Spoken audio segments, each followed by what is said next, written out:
Hello everyone, this is Chandni and welcome back to my channel science anywhere. So friend, आज इस video में हम बात करेंगे एक टॉपिक जो हमारा है वेव का, जो कि हर एग्ज़ाम में आता है। वेव से क्वेश्चंस आते हैं, तो वेव के बारे में हम जानेंगे बहुत कम टाइम में।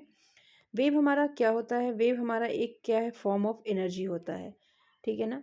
तो वेव भी हमारा एक एनर्जी का फॉर्म होता है, एक पाथ ऑफ एनर्जी है। और अगर जैसे कि आप वेव को समझना चाहें तो किसी भी वाटर में, किसी रिवर वाटर, कहीं भी जो अगर वाटर है तो उसमें एक पार्टिकल्स को आप डालते हैं तो उसमें एक डिस्टरबेंस क्रिएट होता है। तो उस डिस्टरबेंस से ही हमारा क्या होता है, वेव जनरेट होता है, ठीक है। तो इसी को हम लोग क्या कहते हैं, वेव। वेव जो हमारा होता है वो दो टाइप्स के होते हैं, एक होता है मैकेनिकल और दूसरा होता है इलेक्ट्रोमैग्नेटिक वेव, जैसा कि आप यहाँ पे देख सकते हो। तो मैकेनिकल वेव में क्या होता है, मैकेनिकल वेव जो होता है उसमें हमें हमें एक मीडियम की रिक्वायरमेंट होती है। बिना मीडियम के ये मैकेनिकल वेव जनरेट नहीं हो सकता। जैसे कि मीडियम हमारा सॉलिड हो सकता है, लिक्विड हो सकता है, गैस हो सकता है, ठीक है। तो जैसे एग्जाम्पल यहाँ अगर आप समझना चाहें तो आप साउंड वेव का समझ सकते हैं, क्योंकि साउंड जब भी जनरेट होती है, साउंड वेव, तो उसमें एक मीडियम अगर हमारा होगा, सॉलिड हो, लिक्विड हो, गैस हो, तभी वो साउंड हमारा जनरेट हो सकता है। तो जो साउंड वेव होता है वो मैकेनिकल वेव का एग्जाम्पल होता है, ठीक है। तो मैकेनिकल वेव में हमें क्या याद रखना है कि इसमें हमें मीडियम की रिक्वायरमेंट होती है। नेक्स्ट आता है हमारा इलेक्ट्रोमैग्नेटिक वेव। इसका जस्ट अपोजिट होता है। इलेक्ट्रोमैग्नेटिक वेव को हम नॉन मैकेनिकल वेव भी बोलते हैं। इसमें मीडियम, किसी मीडियम की ज़रूरत नहीं होती है।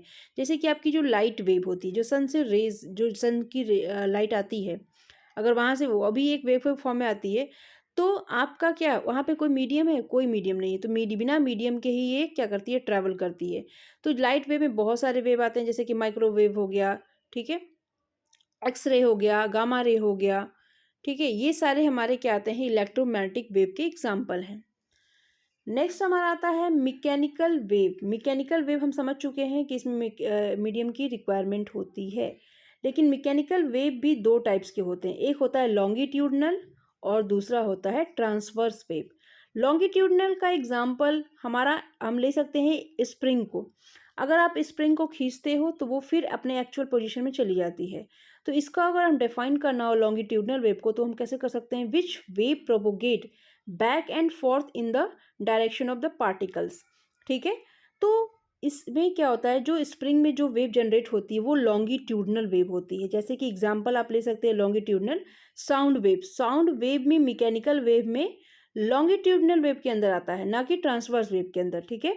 और जो आपका स्प्रिंग वेव है, ये हमारा दोनों एग्जाम्पल हो गए लॉन्गिट्यूडनल वेव के। अब बात करते हैं ट्रांसवर्स वेव की, जहाँ ये आप फिगर देख सकते हैं यहाँ पे ट्रांसवर्स वेव में। इसको अगर हम डिफाइन करना चाहें ट्रांसवर्स वेव को, तो which wave propagate up and down. ये जो आपको दिख रहा है ना, अप एंड डाउन, तो up and down at a perpendicular, ठीक है। तो जो वेव जनरेट हो रही है वो हमें क्या बोलेंगे, इसको ट्रांसवर्स वेव बोलेंगे, ठीक है। एग्जाम्पल आप ले सकते हो वहाँ पे वाटर वेव्स का, ठीक है। वाटर, जितनी भी वाटर में वेव्स उसके सरफेस पे जनरेट होती है, जो वाटर में जो भी वेव जनरेट होगी वो एग्जाम्पल होगा हमारा ट्रांसवर्स वेव का।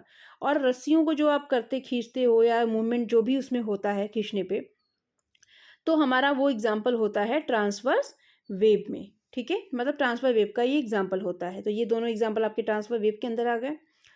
नेक्स्ट बात कर लेते हैं इलेक्ट्रोमैग्नेटिक वेव की। इलेक्ट्रोमैग्नेटिक वेव जो होता है, आप इसके नाम से भी जान सकते हो, इलेक्ट्रोमैग्नेटिक वेव में आपके क्या है, दोनों जैसे कि इलेक्ट्रिक फील्ड और मैग्नेटिक फील्ड दोनों ही जनरेट होते हैं, ठीक है। तो इलेक्ट्रोमैग्नेटिक वेव भी हमारा क्या है, एक हमारा यहाँ पे इलेक्ट्रोमैग्नेटिक वेव में और ऑसिलेशन, आप यहाँ पे डायग्राम दे सकते हो। यहाँ पे भी क्या हो रहा है, ये मूवमेंट हो रहा है वेव का, और यहाँ पे इलेक्ट्रिक और मैग्नेटिक फील्ड दोनों ही जनरेट होते हैं, ठीक है। तो यहाँ पे हमने क्या सीखा कि वेव क्या होता है, वेव कितने टाइप्स के होते हैं, मैकेनिकल एंड इलेक्ट्रोमैग्नेटिक वेव होते हैं। फिर मैकेनिकल वेव के कितने टाइप्स होते हैं, लॉन्गिट्यूडनल, ट्रांसवर्स वेव हो गया, एक हमारा इलेक्ट्रोमैग्नेटिक वेव होता है, ठीक है। तो ये सारी चीज़ें, दो तीन टॉपिक हम लोगों ने यहाँ पे डिस्कस किया एकदम कम टाइम में। यहाँ पे हम बेसिक चीज़ जान सकते हैं, और इसके आगे का जो हमारा टॉपिक होगा, ठीक है, प्रॉपर्टीज़ ऑफ द वेव्स, वो हम नेक्स्ट वीडियो में डिस्कस करेंगे। तो आज के लिए इतना ही। Thank you so much for watching my video. अगर आप चैनल पर नए हो तो लाइक और सब्सक्राइब जरूर करिएगा। Thank you.